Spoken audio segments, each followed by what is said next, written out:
I read a little blurb in the news the other day about how Nancy Pelosi says that she knows why none of the Republicans are standing up to Donald Trump. And I have some feelings about it, because what Nancy said is hardly anybody is speaking out because everybody's afraid. And there's real justification for fear because Trump is just ruthless in how he's going after those who do not agree with him. That was in an interview with Zerlina Maxwell on Sirius XM a couple of days ago. Okay, I'm going to go off on Nancy Pelosi for just a second. So Nancy is 85 years old, and I have talked extensively before about how the Democratic Party is a gerontocracy and how that is part of the reason that they are struggling so much. Right, and we saw this when AOC and Jerry Connolly were both up for the top seat on the House Oversight Committee. AOC at age 35 should have gotten that. But instead, Jerry Connolly, who was in his 70s and ended up having his cancer come back and he died in office, that absolutely had really serious consequences for the Democratic Party. We have seen a number of Democrats die in office. We are seeing the age of the Democratic Party be decades older than the populations that they represent. And they have a very outdated way of thinking. And I know I've bitched about this before, but why is anybody listening to somebody who has every desire to hold on to her power as long as she possibly can? So many of these folks in their late 70s into their 80s who are Democrats in Congress, they cannot let go of their power. They have sort of like a megalomaniacal view of themselves of like, only I can do this job, right? I can't relinquish control to the next generation of younger, more dynamic people who have new, fresh ideas, right? We have to be stale and stagnant and holding on to strategies that worked decades ago and refusing to embrace adaptability, refusing to embrace creativity and the next generation of fresh, passionate young folks who want to serve the Democratic Party and the American people. Like, I don't know why anybody is listening to Nancy Pelosi. It's the same way I'm constantly pissed off that James Carville at 80 years old, James Carville, who said that we didn't need to do anything, we could all sit back and do nothing, and that the Trump regime would burn itself to the ground in 30 days.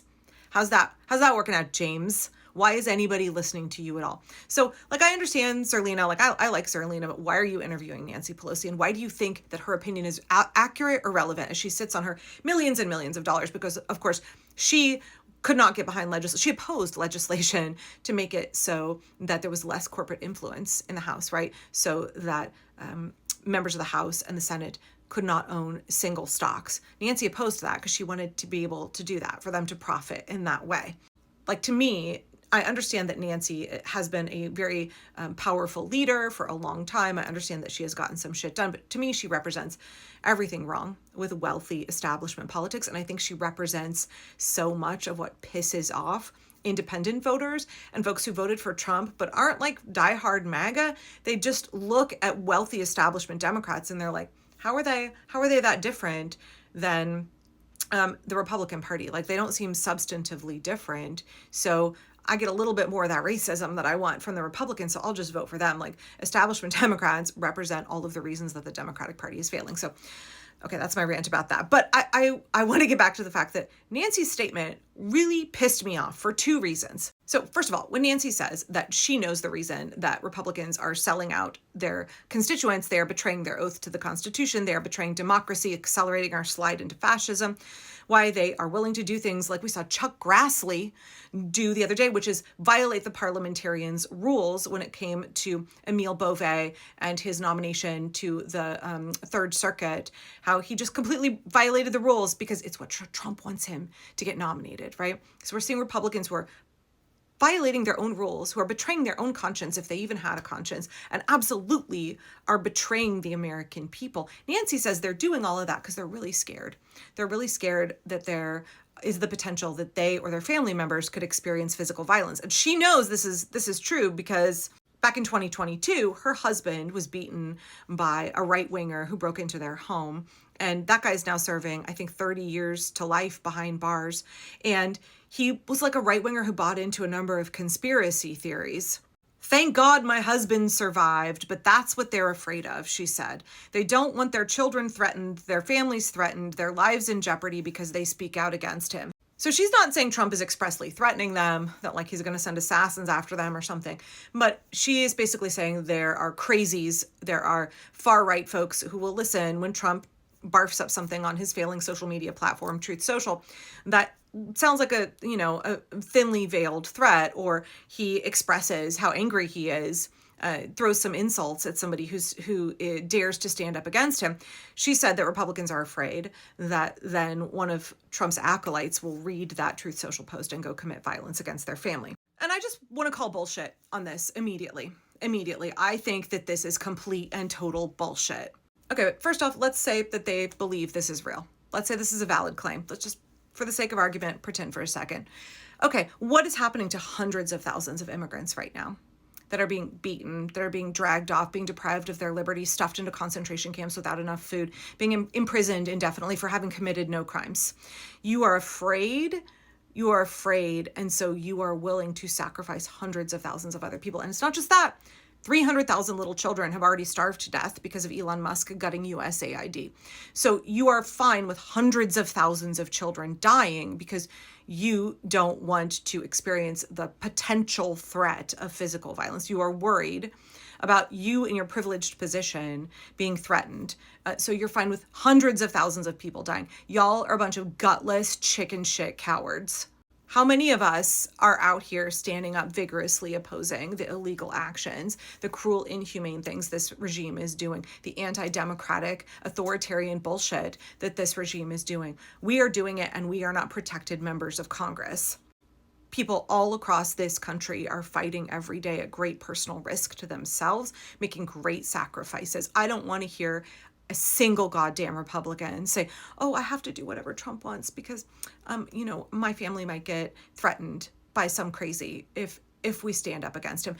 This is the reason that I call bullshit. If that's really what's happening, there's power in numbers. The same way we as a democratic resistance can get picked off if we're isolated, if we all stand up together and we form a united resistance, we have that power. If that is really the reason that Republicans are afraid to stand up against Trump, if that is really the reason that they're all falling in line and doing these terrible things, we hear like Susan Collins and Lisa Murkowski being like, oh, we don't really want to do these things, but we're doing them anyway. We know that it's not okay, but we have to go along with it.